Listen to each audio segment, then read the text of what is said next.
Welcome back to my YouTube channel learning student. तो आज हम देखेंगे मेरुरज्जु यानी स्पाइनल कॉर्ड। स्पाइनल कॉर्ड क्या होता है, किस टाइप का होता है, यानी इसके बारे में सब कुछ हम पढ़ेंगे। इसके कार्य क्या है, इसके कितने प्रकार हैं, जो कुछ भी है यानी सब कुछ हम पढ़ेंगे। इसके आकार, आकृति, सब कुछ, ठीक है। तो देखिए, जो मेरुरज्जु होता है स्पाइनल कॉर्ड, इसे हम रीढ़ की हड्डी भी कहते हैं, ठीक है। इसका आकार कैसा होता है? इसका आकार बिल्कुल लंबा, पतला और बेलनाकार संरचना का होता है। यानी कि आप जो है कि बच्चा, आप अपने बुक में भी देखे होंगे, रियल में तो हालांकि नहीं देखे होंगे। रियल में आप अपने बुक में देखिएगा, फिगर दिया हुआ है मेरुरज्जु यानी रीढ़ की हड्डी का, ठीक है। वो कैसा होता है? बिल्कुल पतला होता है, लंबा होता है और बेलनाकार का उसका संरचना होता है, ठीक है।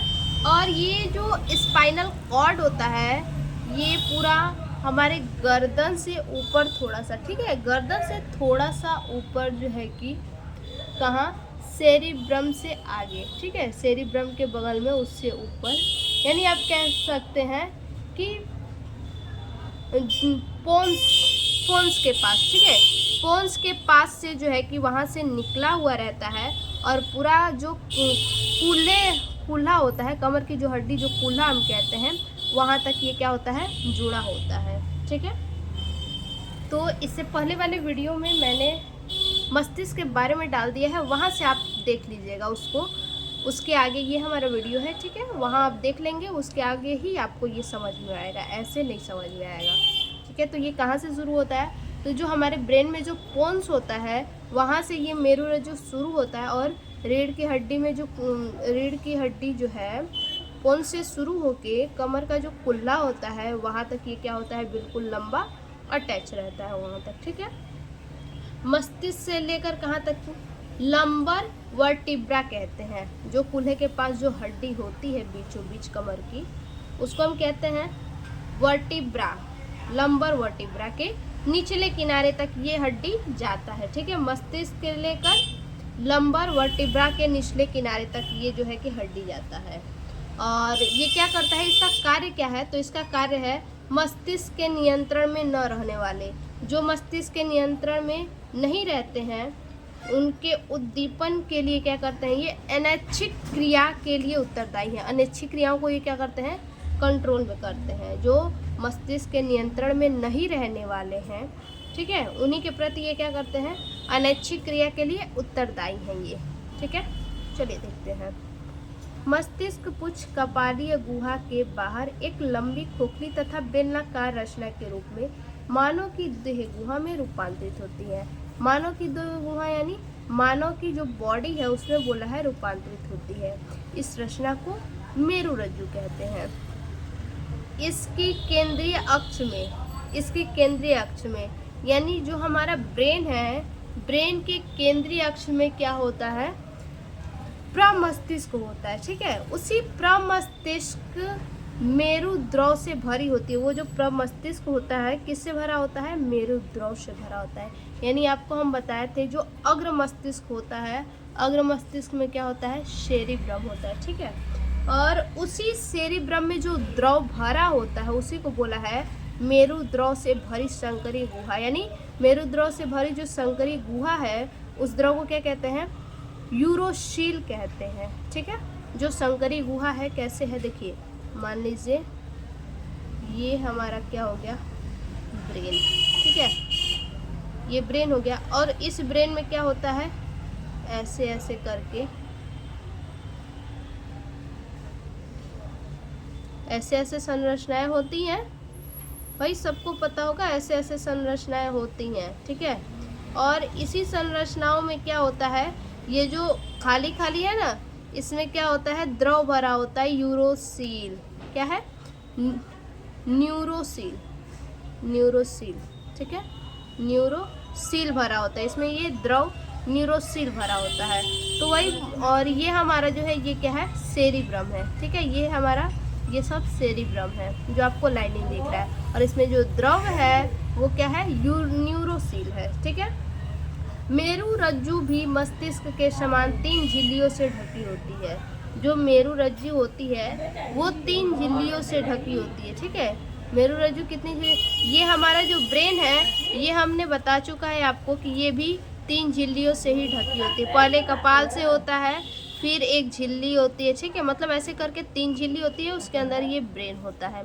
उसी तरह से आपको रीढ़ की हड्डी भी है। रीढ़ की हड्डी 3 झिल्लियों से क्या होती है, घिरी हुई होती है, ठीक है। देखिए मेरुरज्जु की मस्तिष्क के समान, देखिए बोला है ना मस्तिष्क के समान, यानी मस्तिष्क में भी 3 झिल्लियाँ होती हैं, 3 झिल्लियों से ढकी होती हैं। उसी तरह से क्या बोला है, मस्तिष्क के समान 3 झिल्लियों से ढकी रहती है, जो एच आकार की होती है। रीढ़ की हड्डी किस आकार की होती है, तो एच आकार की होती है। देखिए रीढ़ की हड्डी में यही होता है एच आकार की हड्डी, ये एच के आकार का है ना ये हड्डी। और इसमें क्या है, धूसर द्रव, यानी इसमें क्या भरा हुआ है, ये जितना भी आपको डॉटेड दिख रहा है ये धूसर द्रव है। और इसमें श्वेत द्रव भी भरा होता है, ये आपको दिख रहा है। ये जो एच आकार का है इसमें तो मान लीजिए धूसर द्रव है, ठीक है। और इसके बाहरी हिस्से में श्वेत द्रव भरा होता है, ठीक है। इसके बाहरी हिस्से में क्या होता है, श्वेत द्रव भरा होता है, ठीक है। तो यही है क्या, एच आकार का जो होता है, ठीक है। रीढ़ की हड्डी में यही है जो एच आकार का होता है, जिसमें एच आकार का ये है, इसमें धूसर द्रव है और उसमें क्या है, श्वेत द्रव। इसको आप बच्चा फिगर जरूर से बना लीजिएगा। देखिए एच आकार की होती है। मेरुरज्जु में धूसर तथा श्वेत द्रव की स्थिति मस्तिष्क के एकदम विपरीत होती है, ठीक है। ये जो श्वेत द्रव की स्थिति और धूसर, इन दोनों की जो स्थिति होती है मस्तिष्क के एकदम विपरीत होती है, यानी मस्तिष्क का बिल्कुल अपोजिट होता है। अर्थात धूसर द्रव केंद्र में, धूसर द्रव क्या होता है, एच आकार जो है उसमें होता है, ठीक है, उसमें होता है। एच आकार का जो हड्डी अभी हमने आपको दिखाया, एच आकार का जो हड्डी हमने दिखाया उसमें होता है धूसर द्रव, ठीक है। और श्वेत द्रव बाहर की ओर, और श्वेत द्रव कहाँ होता है, बाहर की ओर होता है। आगे देखिए, मेरुरज्जु प्रतिवर्ती क्रियाओं का केंद्र है। मेरुरज्जु क्या है, जो प्रतिवर्ती क्रिया, यानी मस्तिष्क से आने वाली संकेत, ठीक है, मस्तिष्क से जो भी संकेत आता है, ठीक है, जो भी संकेत आता है उन संकेत को शरीर के विभिन्न अंगों तक पहुंचाती है ये, ठीक है। मेरुरज्जु क्या करता है, मस्तिष्क से जितना भी संकेत आता है शरीर के विभिन्न अंगों तक ये पहुंचाता है, और शरीर से जितना भी जानकारी प्राप्त करता है वो मस्तिष्क तक पहुंचाता है। यानी ये क्या करता है, मेरुरज्जु का सीधा सा कार्य समझिए, जो माइंड के पास, हमारे ब्रेन के पास जो भी सूचना आता है ये क्या करता है, पूरे शरीर तक फैलाता है, और शरीर से जितनी भी जानकारी प्राप्त होती है उनको क्या करता है, मस्तिष्क के पास तक पहुंचाता है, यानी इन दोनों को जोड़ने का काम करता है, ठीक है। यह मस्तिष्क तथा मेरु तंत्रिकाओं के बीच सेतु का कार्य करता है। ये क्या करता है, जो मस्तिष्क है और मेरु तंत्रिकाओं के बीच क्या करता है, सेतु का कार्य। जो अभी हमने बताया आपको क्या चीज़, मस्तिष्क से आने वाली संकेतों को शरीर के विभिन्न अंगों तक पहुंचाएगा और शरीर से प्राप्त संकेतों को मस्तिष्क तक पहुंचाएगा ये, ठीक है। अब इसके आगे देखते हैं, इसके आगे है मेरुरज्जु के कार्य, यानी कि रीढ़ के हड्डी के क्या कार्य हैं उनको हम समझ लेते हैं। यह प्रतिवर्ती क्रियाओं का संचालन तथा नियमन करता है। प्रतिवर्ती क्रिया यानी हमने आपको बता चुका है पहले भी, प्रतिवर्ती क्रिया यानी जो अचानक से कार्य हो, अचानक से कार्य हो। जैसे हम बैठे हैं, आके मच्छर क्या किया, हमारा खून पी रहा है और हम क्या किया, उसको झटके से मारे, तो ये क्या हुआ, अचानक से कार्य हुआ, ठीक है। अतः मेरुरज्जु के क्षतिग्रस्त होने पर, यानी रीढ़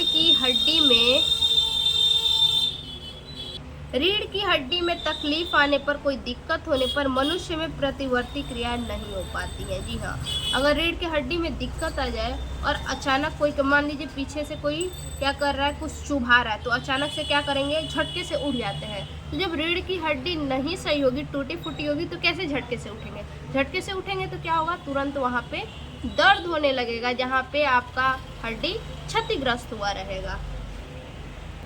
आगे है यह अनैच्छिक क्रियाओं का नियमन करता है।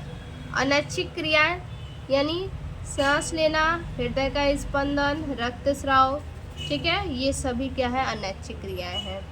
यह मस्तिष्क से जाने तथा मस्तिष्क से आने वाले आवेग यानी सूचनाओं को के लिए मार्ग प्रदान करता है। रीढ़ की हड्डी क्या करता है, मस्तिष्क से जाने वाली तथा उससे आने वाली सूचनाओं के लिए मार्ग प्रदान करता है। रीढ़ की हड्डी यानी उसी के द्वारा क्या होता है, सूचना मस्तिष्क से आता है और जाता है। उसके बाद आगे है परिधीय तंत्रिका तंत्र। परिधीय तंत्रिका तंत्र अब क्या होता है तो समझिए। परिधीय तंत्रिका तंत्र यानी मस्तिष्क जो होता है, रीढ़ की हड्डी, मांसपेशियां, त्वचा, इन सभी तक क्या करता है, संदेश पहुंचाता है। परिधीय तंत्रिका तंत्र क्या करता है, ये रीढ़ की हड्डी, मस्तिष्क, रीढ़ की हड्डी, मांसपेशियां, त्वचा, इन सभी तक जो है कि संदेश पहुंचाता है परिधीय तंत्रिका तंत्र। ठीक है, इसके क्या होते हैं, 2 पार्ट होते हैं। ठीक है, एक कपालीय और दूसरा देखते हैं आगे। केंद्रीय तंत्रिका तंत्र को शरीर के विभिन्न संवेदी भागों से जोड़ने वाली धागे नुमा तंत्रिकाएं परिधीय तंत्रिका तंत्र बनाती हैं। ठीक है, धागे नुमा जो तंत्रिकाएं होती हैं उन्हीं वही क्या करती हैं, परिधीय तंत्रिका तंत्र बनाती हैं। प्रत्येक तंत्रिका अनेक तंत्रिका तंतुओं का गुच्छा होता है। देखिए जी, प्रत्येक यानी एक एक जो तंत्रिका तंत्र होते हैं वो बहुत सारी तंतुओं का क्या होता है, गुच्छा होता है, समूह होता है। ठीक है, जितनी भी आप तंत्रिका देखेंगे उनमें लाखों तंत्रिकाएं जुड़ी होती हैं।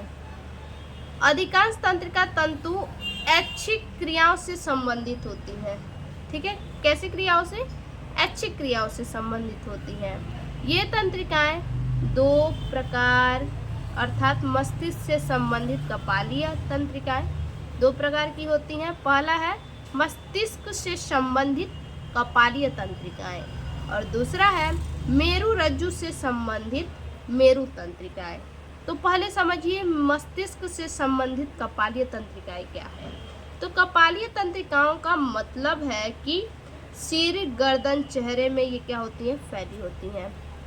जो मस्तिष्क से संबंधित जो कपालीय तंत्रिकाएं होती हैं, ये कपालीय तंत्रिकाएं केवल सिर, गर्दन, चेहरा में क्या होती हैं, फैली होती हैं, यानी बिल्कुल गर्दन से ऊपर क्या होती है, फैली होती है। ठीक है, और मेरु रज्जु से संबंधित जो मेरु तंत्रिकाएं हैं ये क्या होती हैं, तो जो मेरु तंत्रिकाएं हैं ये आपकी रीढ़ की हड्डी से निकलकर, मेरु तंत्रिकाएं क्या होती हैं, रीढ़ की हड्डी से निकलकर शरीर के बाकी हिस्सों में फैली होती है। फिर से समझिए, कपालीय तंत्रिका केवल सिर, गर्दन और चेहरे में होता है और जो मेरु तंत्रिकाएं होती हैं वो गर्दन से नीचे, गर्दन के ऊपर छोड़ा करके गर्दन से नीचे रीढ़ की हड्डी से निकलता है। ठीक है, ये तंत्रिकाएं क्या होती हैं, रीढ़ की हड्डी से निकलती हैं और शरीर के बाकी हिस्सों में फैली होती हैं। ठीक है, ये एक मानव में कपालीय तंत्रिकाएं 12 जोड़ी होती है, यानी गर्दन से लेकर के पूरा ऊपर के भाग में कितनी होती हैं, 12 जोड़ी कपालीय तंत्रिकाएं फैली हुई हैं। और वहीं मेरु तंत्रिकाएं जो हैं, रीढ़ की हड्डी क्या करती है, रीढ़ की हड्डी से निकल करके शरीर के बाकी हिस्सों में फैली हैं, वो है 31 जोड़ी। ठीक है, मेरु तंत्रिकाएं 31 जोड़ी है। तो ये हमारा हो गया परिधि तंत्रिका, जिसके कि 2 पार्ट होते हैं। अब उसके आगे हम देखेंगे स्वायत्त तंत्रिका तंत्र। ठीक है, क्या चीज, स्वायत्त तंत्रिका तंत्र।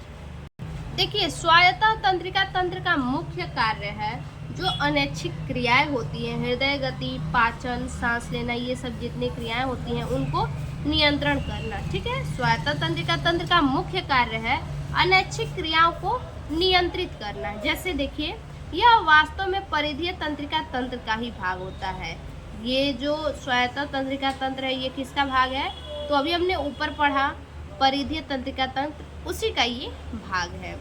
यह वास्तव में परिधीय तंत्रिका तंत्र का ही भाग है जो अंतर्रागों की क्रियाओं का नियंत्रण एवं नियमन करता है।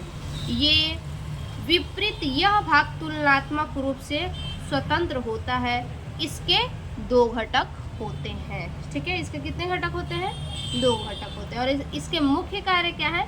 अनैच्छिक कार्य को क्या करना? अनैच्छिक कार्य जो होते हैं उनको नियंत्रण में करना। उसका ए है अनुकंपी तंत्रिका तंत्र। क्या है? अनुकंपी। ठीक है, अनुकंपी का मतलब क्या है?